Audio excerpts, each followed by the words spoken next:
life has some unfortunate truths in it, which from our fleshly perspective, we probably wish weren't so.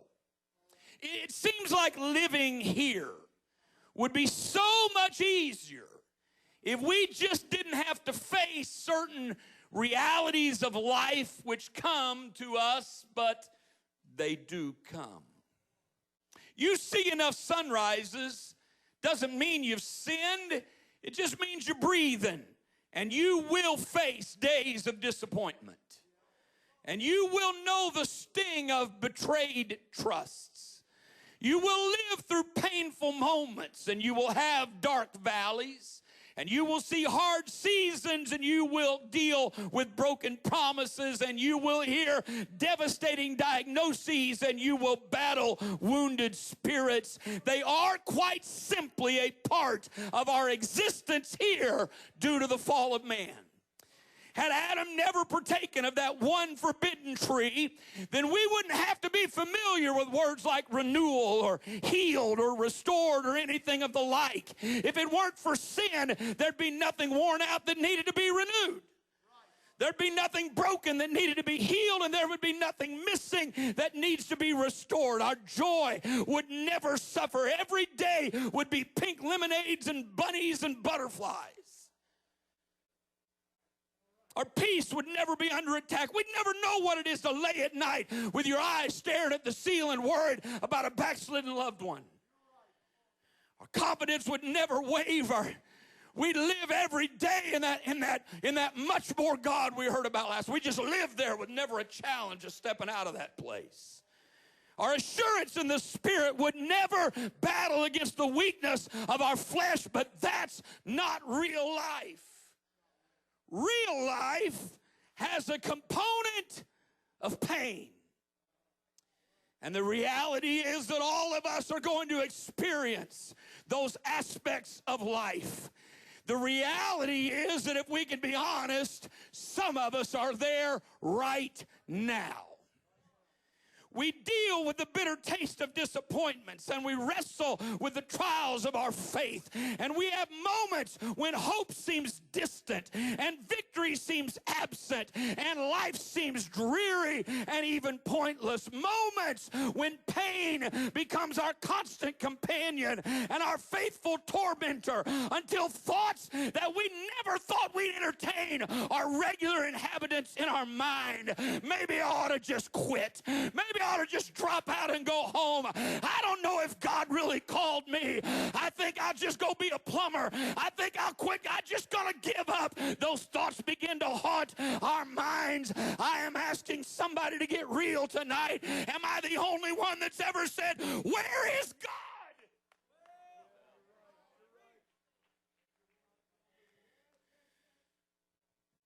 It will probably never get better. Why is it like this? I'm asking someone tonight to let your guard down for just a little bit. I'll get where I'm going. It's not going to be bad. Pain is real. We are disappointed, and pain haunts our steps. We're wounded, and pain marks our days.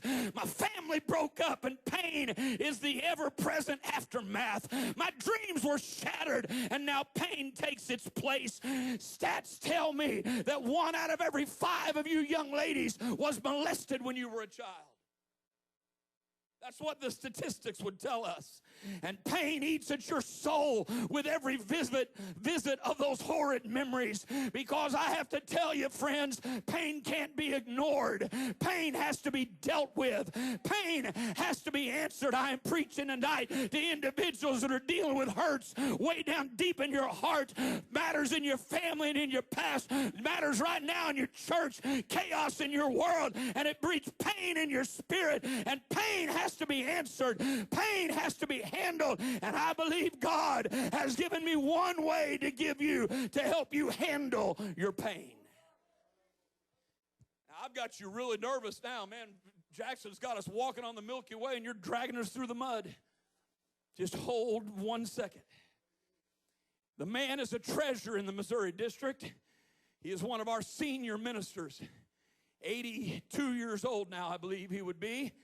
A couple of years ago when he was 80 years old, his name is Gerald Hamlet. He is an extremely, extraordinarily kind Christian man. He was driving his wife home from a doctor's visit about 45 minutes away from their home. They live in a little bitty town out in rural Missouri that if we were cultured at all would be pronounced Versailles. But because we live in Missouri, it's Versailles. Can't explain that, it's just real. He was driving his wife home on a 4-lane divided highway. It wasn't an interstate, but it was built like that.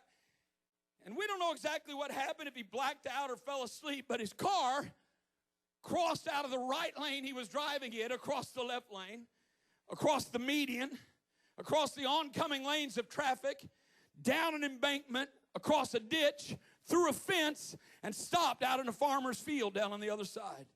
Now, God was good to these folks because they didn't hit a phone pole, they didn't hit another car, they didn't hit a tree. It came to a stop without colliding with anything, but you have to imagine the ride they took. It threw them around the inside of that car, seatbelts seized up against them and bruised them, the airbags deployed and battered them, and so they were some more shook up physically and emotionally. I called him the next day to check on him. I said, he's priceless. I said, Brother Hamlet, how you doing? He said, you know, when you're as old as I am, you don't bounce back so quick. I'm trying to be encouraging. I said, oh, old? Brother Hamlet, you're not old. Well, he is. He's sneezing dust. Of course he is, but he said, not old. He said, man, I went to a restaurant the other day and ordered a 3-minute egg, and they made me pay in advance.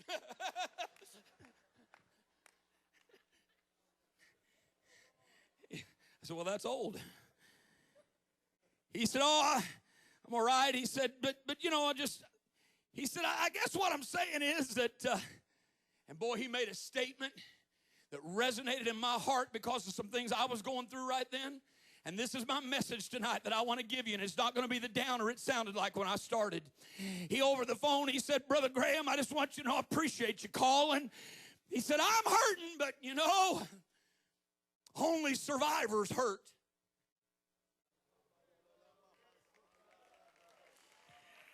He said, I may be hurting, but you know what my pain says? It didn't kill you. It's not over. You've still got a future. You've still got a tomorrow. Pain says it's not as bad as it could have been. It may hurt, but it's not over.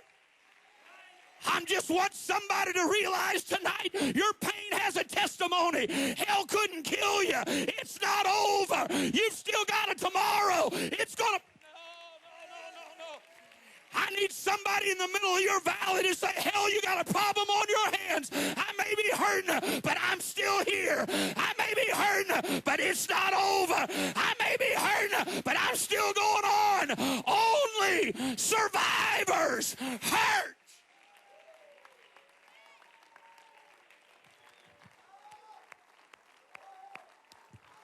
I need a survivor to confuse hell right now and say, yes, I'm hurting, but I'm still here.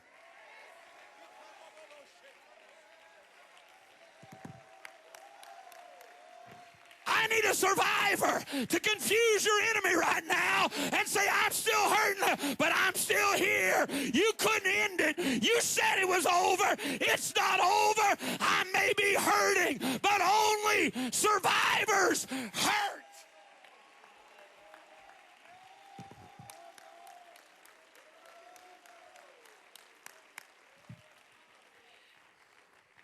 Pain screams. It not only bellows its threats, but it screams out a testimony tonight. You're still alive. You're still here. You made it farther than you thought you could. It didn't get you. It couldn't kill you. Satan thought he had you. He told you it was over, but you came through it. I know you might be hurting, but that just means hell didn't win. You hear me? I've got a word for somebody right now. Satan comes to steal, to kill, and to destroy. But all he could do was wound.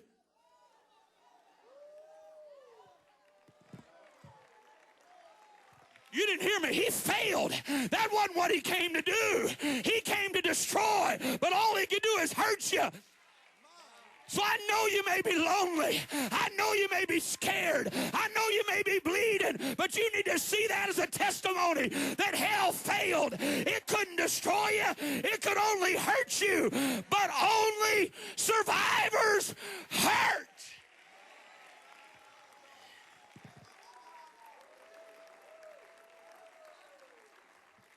Pain is the companion of hope.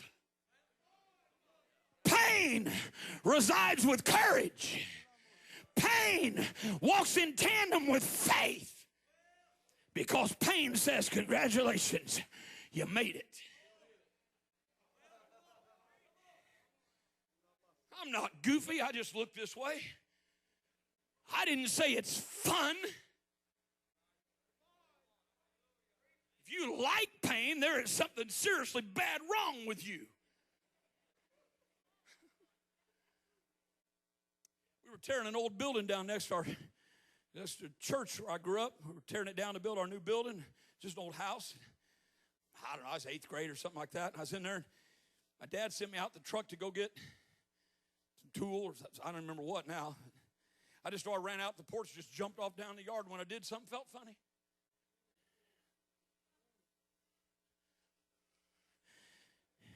And I looked down, and there was a nail sticking up out of the top of my boot. That's what I said.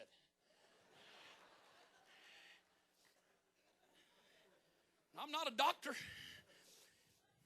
But even James says, brethren, these things ought not so to be. That's just... And I remember thinking, I'm tough. Because that don't even hurt. Got to wiggling around. Rascal was right between my toes.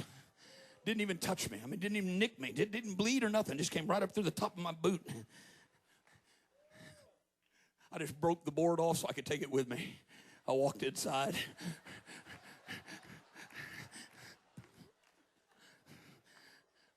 Four people passed out. I was the toughest guy in the room, man. I'm just strolling around like it ain't nothing.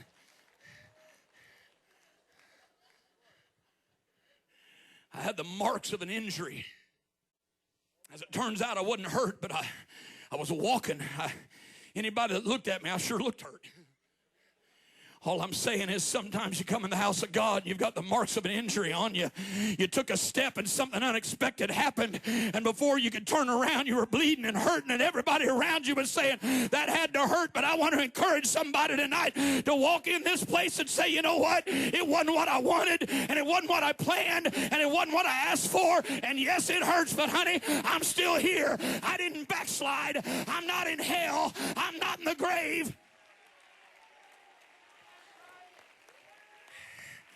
I need somebody that's got a wound in your life right now to say, you know what? I can still praise. I can still worship. I can still sing. I can still shout. I can still dance. You say, doesn't it hurt? Yeah, it hurts, but that means I'm here. That means I'm here. That means... I got church problems, but I'm still here. I got people fighting me, but I'm still here. I got backslidden loved ones, but I'm still here, honey. Don't feel sorry for my pain. My pain says I'm a survivor. I just want somebody to get it. This is as complicated as it gets. You may be hurting, but you made it. You may be hurting, but it didn't kill you. You may be hurting, but you're the victor. You may be hurting, but you're still here. Somebody's got to plague hell with this. My family broke up, but I'm still here. My church is having problems, but I'm still here. The diagnosis wasn't what I wanted, but I'm still here. I battled depression, but I'm still here. Hell told me it was hopeless, but I'm still here. Some friends told me to give up, but I'm still here. I'm still singing. I'm still worshiping. I'm still praising. I may be hurting, but only survivors hurt.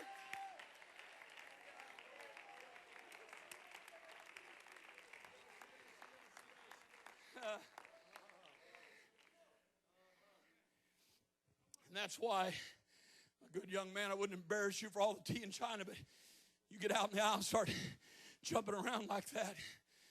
That ain't because nothing's wrong in his world. That's because he's hurting. We see people shouting and dancing. We assume, boy, he must have it perfect. No, a lot of times it's because they're hurting. But they get this understanding. If hell wanted to kill me, I'd be dead. If hell could kill me, I'd already be dead. Hell gave the best it had, and all he could do is leave me with a scar. All he could do is leave me with a limp. But you know what? If any man be in Christ, he's a new creature. So you laugh at me if you want to, but in the middle of my darkest valley, I'm going to find a way to praise him. In the middle of my darkest time, I've still got something I can worship for. I'm still here. I'm still hurting. I'm still here. I'm still hurting.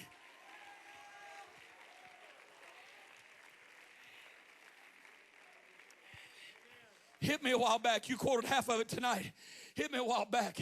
If Job had the option to curse God and die, then he also had the option to bless God and live. So you just got to make a choice. I don't like what happened. I don't like the pain. I just as soon I didn't have it. But I got a choice to make. I can curse God and die, or I can bless God and live. I can walk away from the church, or I can run into the arms of Jesus.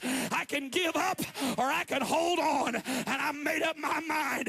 Hell gave me his best shot, and he couldn't kill me. I'm here. I'm hurting, but I'm here. I'm hurting, but I'm here. Only survivors hurt. So I may be troubled on every side, but I'll tell you what I'm not. I'm not distressed.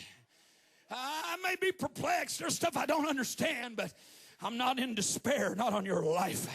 Oh, yeah, I've felt a little bit persecuted from time to time, but I've never been forsaken. I've been cast down a time or two, but I am not destroyed. Acts chapter 5, you be seated. The apostles were brought before the council. Gamaliel advised that they just leave them alone to see if God was in it. So they beat them. Now, folks, I'm not a biblical scholar, but I don't think there's anything fun about being flogged. There's nothing terribly exciting about having flesh peeled off your back with a whip. They've been flogged for nothing. They ain't done anything wrong. Not suffering because they blew it. And the next verse, 541. And they departed from the presence of the council, rejoicing that they were counted worthy to suffer shame for his name. Wait. Suffer shame? They didn't go, nah. They beat them. They're bleeding. They're wounded. They're hurting. And they walked out of that place rejoicing. You know why? Because they walked out of that place. You don't know why they rejoiced? Because nobody carried them out. You want to know why they rejoiced? Because they were still able to come to Mark on Friday night. You want to know why they rejoiced? Because when those kids got to singing, I can still lift my hands and give God praise. You want to know why they rejoiced? It didn't kill me. It didn't kill me. It didn't kill me. Yeah.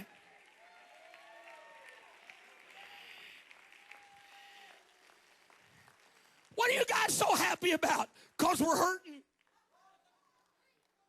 Well, only hurting because I survived it. Corpses don't cry. I wet my bed with my tears, the man said. Well, you got to be alive to do that. Never been to a funeral, look in the casket, and there's rivers of tears run down cheeks. Never seen that.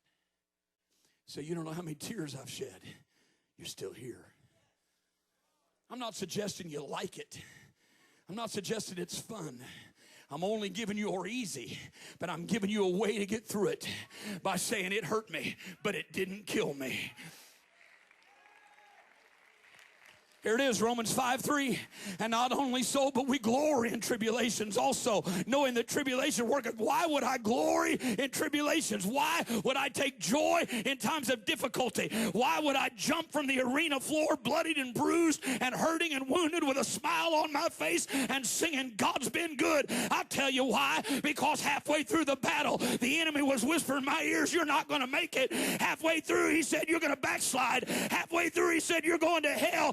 Halfway through, I'd about given up hope, but now here I am, and I'm still in church, and I'm still rejoicing, and I'm still praising. Yeah, it hurts, but only survivors hurt.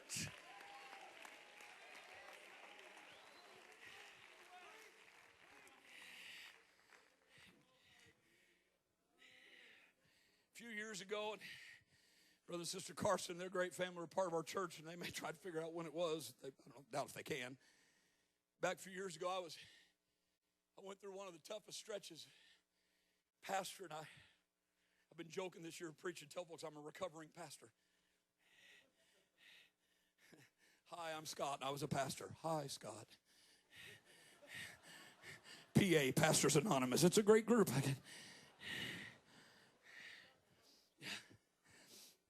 was going through a tough stretch. Empty and bared. You feel God? No, not right then. I came home and I was standing in my kitchen, and my wife looked at me and said, long day? I said, nope. Today was a long month. And I was mad. I'm just frustrated. I'm just like, God, you did this to me. I didn't want to do this.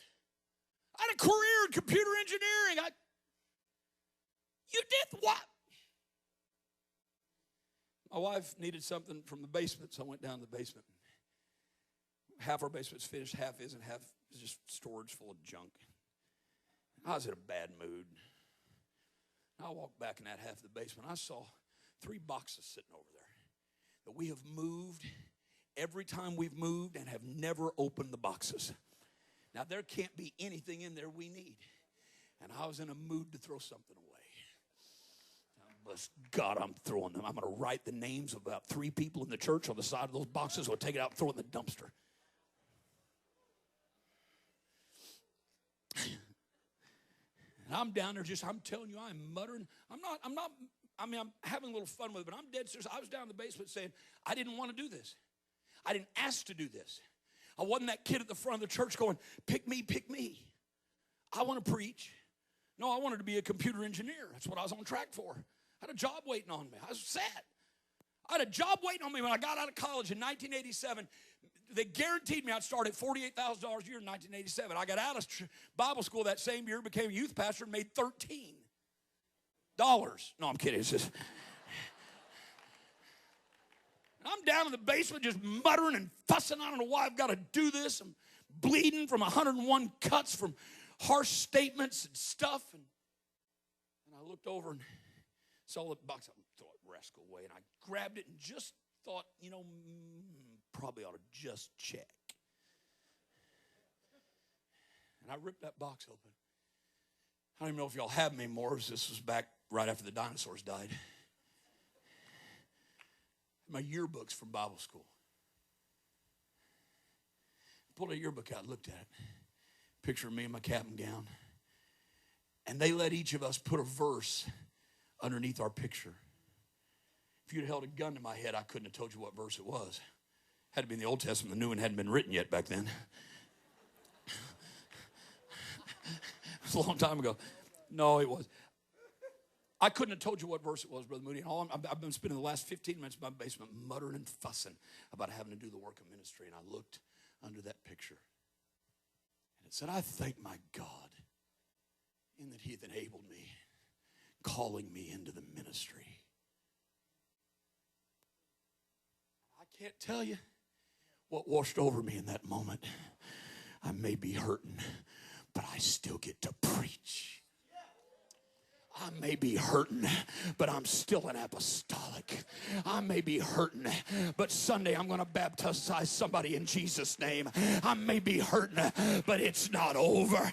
I fell down on my knees and lifted my hands and said, God, I thank you for what I've got instead of how I hurt. I thank you for what's still here instead of what's missing.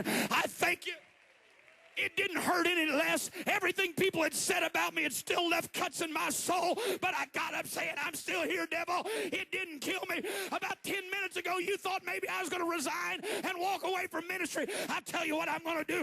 I'm going to walk in on Sunday and preach the New Testament gospel. I'm going to walk in on Sunday and tear your kingdom down.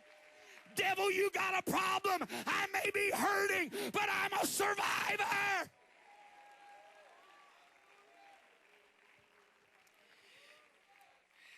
You better hear me right now. Hell is not rejoicing over your pain. Hell is terrified by your pain. Because even hell understands if you're hurting, you can pray. If you're hurting, you can worship. If you're hurting, you can still fight. If you're hurting, you can still go on.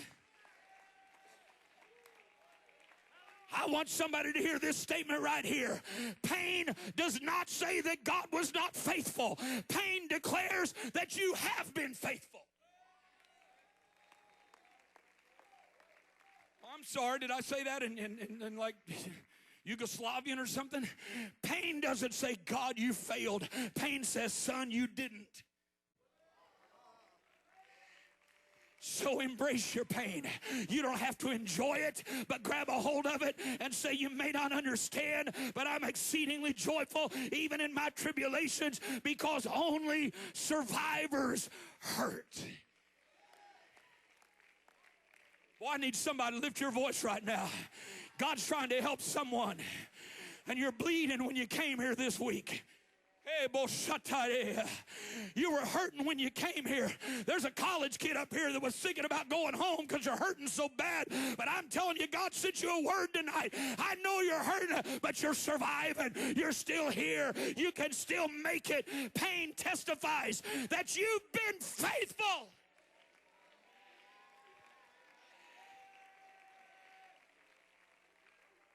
right. You be seated a minute, but I'll tell you what we have to have.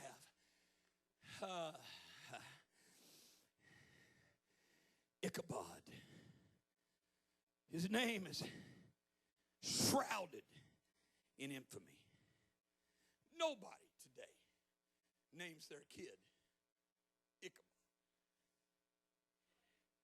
I Googled this afternoon famous Ichabods. And except for Washington Irving and the Sleepy Hollow short story he wrote, I mean, I Googled famous Ichabods, and even Google said, yeah, I got nothing. It's just, nobody does that. And I can understand why. Who wants to name their kid no glory? I mean, I know we always say the glory has departed. That's a nice, beautiful, melodic way to say it. But from what I can read, it just means no glory. But it doesn't just mean it. It's thought from what I can study that it was a lament. It wasn't just, hey, no glory. It was, hey, no glory. That's a great name to grow up with. He had a dark legacy. It didn't have to be that way.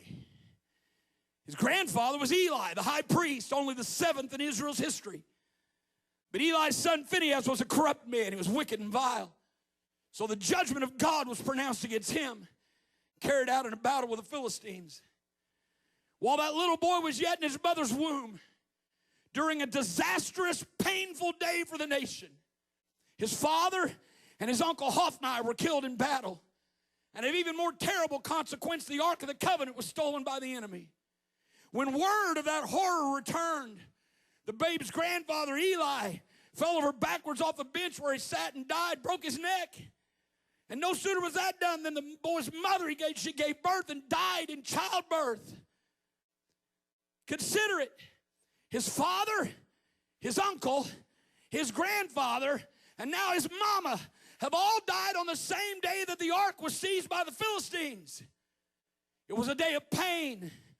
It was a day of heartbreak. And it was a day that nobody wanted to remember. It's really not that much of a surprise then that that unnamed midwife did what she did. She labeled that boy by his pain. She called him no glory. She called him no glory. And despite the fact that he had nothing to do with these developments, he was labeled by the pain in his past. He wore the shame of his yesterdays all his life. His name recalled and recounted the disaster of his past whenever it was breathed, and oh, how it had to hurt. Every time anyone called out Ichabod, everybody nearby shivered. When they called roll in school, all these guys got great names. God is my judge, Daniel, here. Right?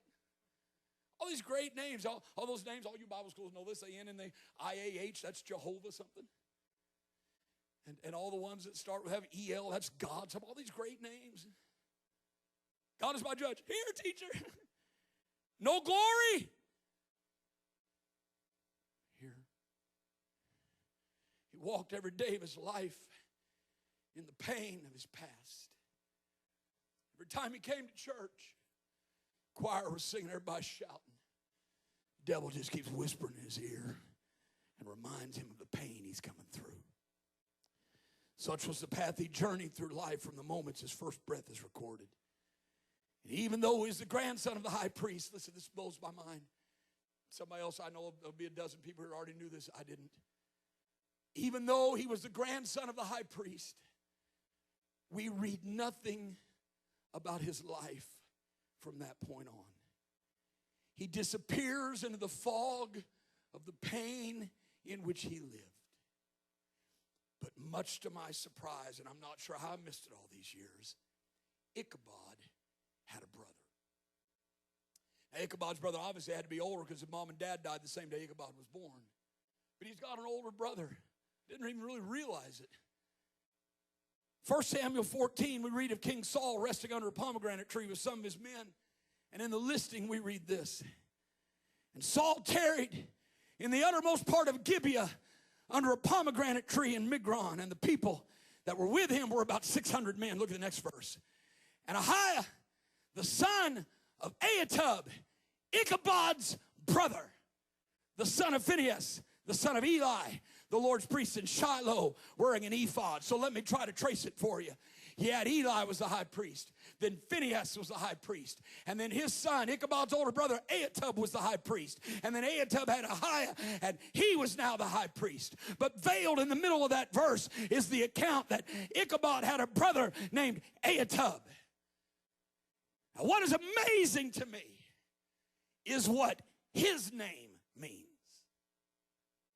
I looked it up in 4 resources. I wish I'd have had the library on the tables. I'd have looked in more. Right now, I just did it. Right now, he's going, I can make you a deal. I looked it up in 4 different trusted resources because I just couldn't. I marveled at the providence of God. Here's this kid born in pain, growing up under the shadow of his situation. And years before Ichabod was even conceived, years before that dark day of his birth that was shrouded in tragedy, leading to the horrific identity that he carried, his older brother was christened Ahitub.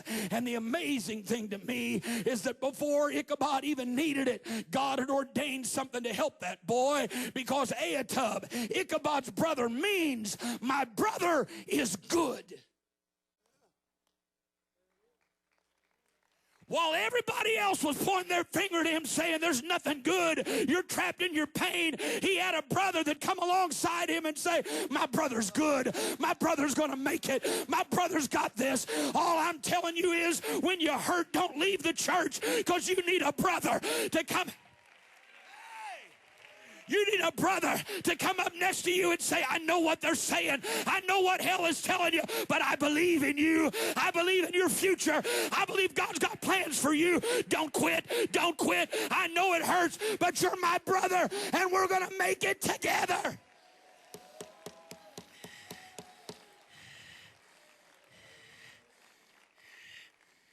You might look at him and see the shadows of his yesterday.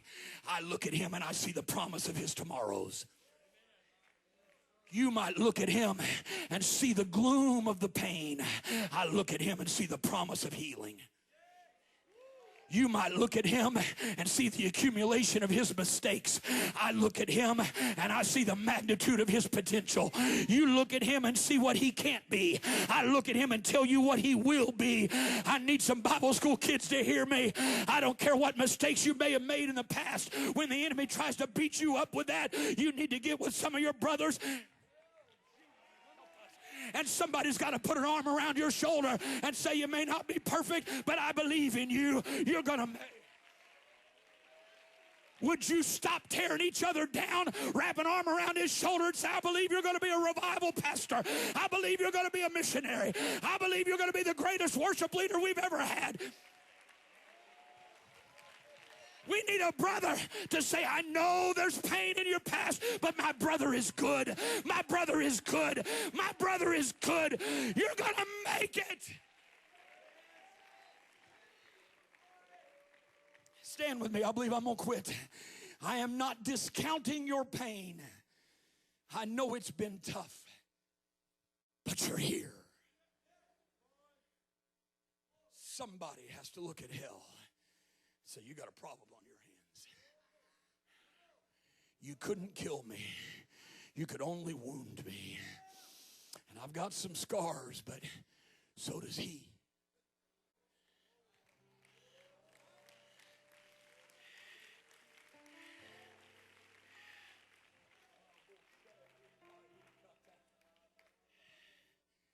Because you see, Jesus, we don't talk about this a lot. In the multiplicity of kind of layers of relationship we have with him. We're part of the bride. He's our husband. He's my father, his son. The Bible also gives me that pattern that he's my older brother. He's the firstborn among many brethren. And just like Ichabod, he was the high priest. Is it any wonder Ahitub would come up and say, hey, he's good? How do you know he's good? I'm the one that carried the blood into the holiest of holies. I dealt with his sin. He's good because I took the blood in there. My older brother wraps his arm around me in my pain and says, don't you let hell tell you that you're too damaged to be used. Don't you let hell tell you that it's so bad I can't do anything with you. I took my own blood. I took my own blood and you're good, you're righteous, you're holy, you're mine. You may be hurting, but you're still here.